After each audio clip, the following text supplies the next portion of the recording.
ये कहानी है इकोनॉमिक्स की। समुद्र में स्थित एक छोटे से द्वीप स्वराज की एवं वहाँ के जंगल वासियों की। स्वराज द्वीप के जंगल वासियों ने अपनी सुरक्षा के लिए एक खुफिया एजेंसी बनाई थी जिसका नाम था सत्यान्वेषी।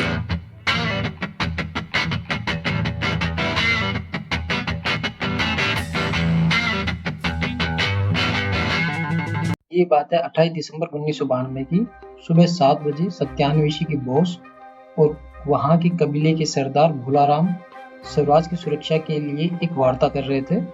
भोला, क्या तुमने इकोनॉमिक्स के बारे में कुछ सुना है क्या? नहीं बॉस, मैंने कुछ नहीं सुना है। क्यों, क्या हुआ?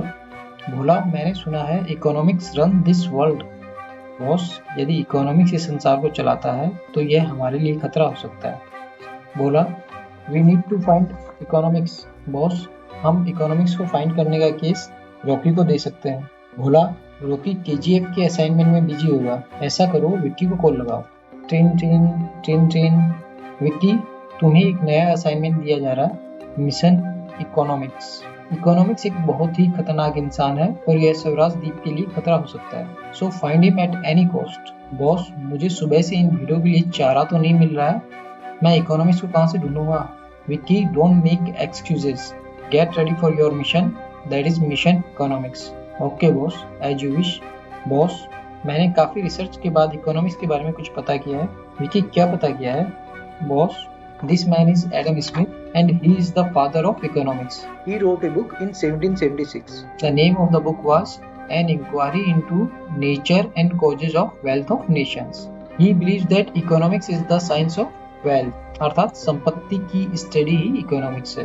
Boss, he is Alfred Marshall and he says that investment in the human beings is the most valuable capital. So he believes that study of wealth with the study of man is economics.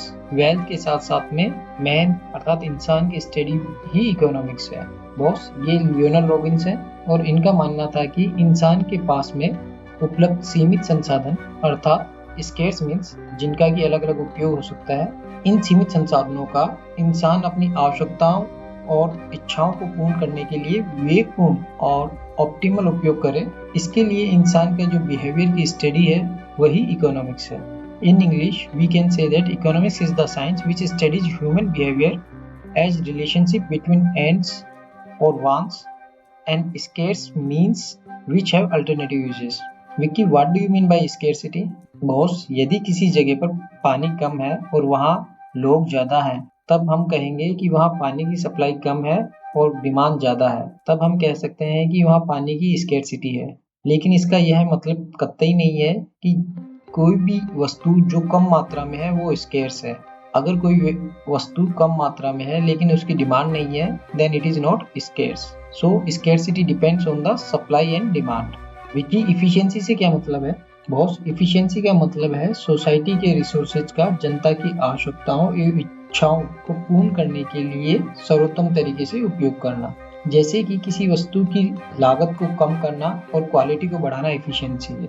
Vicky, efficiency और effectiveness में क्या अंतर है? Boss, efficiency क्षमता को प्रदर्शित करता है। अगर किसी काम को करने की किसी में क्षमता है, then we will say that he is efficient enough to do that work. और अगर वह व्यक्ति उसी काम को प्रभावी तरीके से, सही तरीके से करने की क्षमता रखता है, then we can say that he is effective.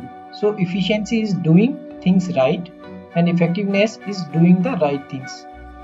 दोनों ही केस में हमारा काम हो रहा है, लेकिन एक के अंदर हमें ज्यादा अच्छे रिजल्ट मिल रहे हैं, हमें कम मेहनत करना पड़ रहा है, हमें कम प्रयास करने पड़ रहे हैं और अच्छे रिजल्ट मिल रहे हैं। और दूसरे के अंदर हमारा काम तो हो रहा है लेकिन हमें अधिक प्रयास करने पड़ रहा है।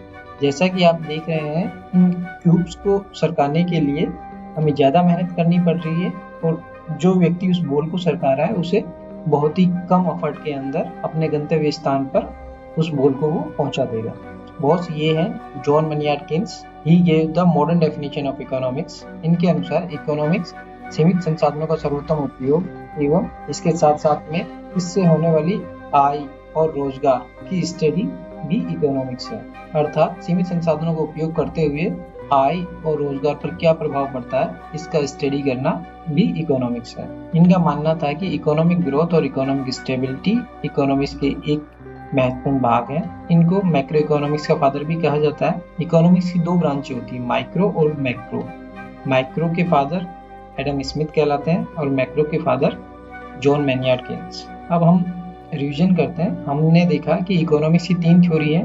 इसमें फर्स्ट थ्योरी है वेल्थ, जो कि एडम स्मिथ ने दी। उसके बाद में सेकंड थ्योरी आती है मैन एंड ह्यूमन बिहेवियर, अर्थात वेल्थ के साथ में मैन और ह्यूमन बिहेवियर की स्टडी करना।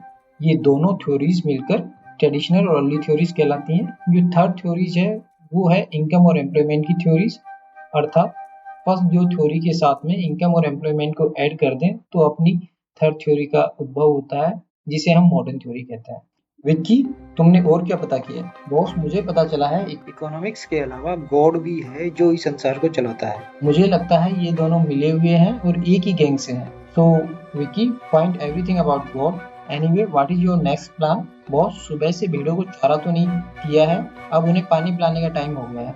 बस आगे का यही प्लान है। Okay boss, over and out. मिलते हैं boss. Till then goodbye, see you, bye bye again.